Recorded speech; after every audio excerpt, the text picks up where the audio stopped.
Hello everybody. Today I thought I would talk about water brushes. It's really weird because as I go to these sketch groups in DC, so many people ask me about them, like artists that I guess they don't always use watercolor or they don't use watercolor and so they don't know these exist. So I thought I would just do a really quick, simple video about water brushes. So in case you didn't know, water brushes are very useful for traveling, and there was something on my phone screen. I thought I was on my tooth. They're very useful for traveling, like your sketch journal, a way to take water for your watercolors everywhere you go. It's just a little pen that you fill by screwing this top off, and you just fill it with water at the sink, and then the water, as you need it, you just squeeze it out. So whenever you're wetting your watercolors, you just squeeze a little bit on there, and then you use them. And then if you have color on your water brush and you want to clean it, you just dab it on the brush and then squeeze it some more until it's clean. So and this usually lasts at least one picture. I guess it depends how much you work on it. And they are pretty affordable if you ask me. I usually order from Amazon. They're usually between, like, for a single one, maybe $5 or $6, and if you get a pack, it could be like 10 or 15. To be completely honest, I've used a lot of different ones, but I've always gone back to the same size.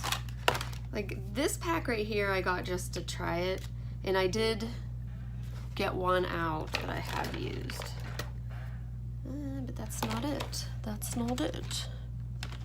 I couldn't find it. Oh, this big flat one.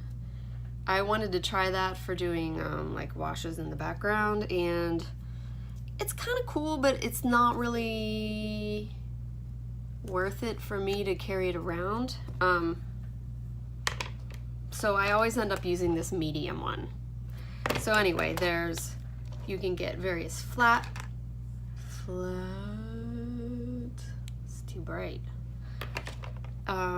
Here's a little flat one. I might try to use that one a little more.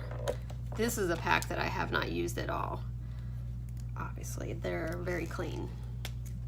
And then you can see we've got 3 different brush sizes. Here's the thing.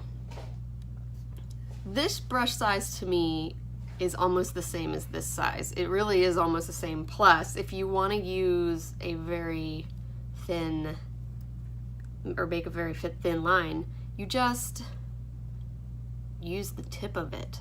This tip, the very tippy end, is the same as this one. So for me personally, I'd rather just carry around one. And the end is thick enough to, if you really squeeze out the water, it's easy to do a wash too. So anyway, there you go. There's really not much more to them. I have a lot of them and I only use one. Oh, and another fun thing you can do is, if you have a ton like this, you can fill them with different colors of ink. I like to have a black one sometimes with me because this ink is much darker than watercolor black. So if you really want to put a shadow in, and it's also a good way, like if you're practicing lettering or whatever. So that's always fun to have. I actually just had an idea. I think I would like to try to fill this with white ink and see if it's beneficial. Definitely gonna try that. Anyway, I hope this helped, and I hope you try them, and I hope you love them, because, I mean, nothing beats using a cup of water and your brush, but if you just can't do that, these are the best. Have a great day.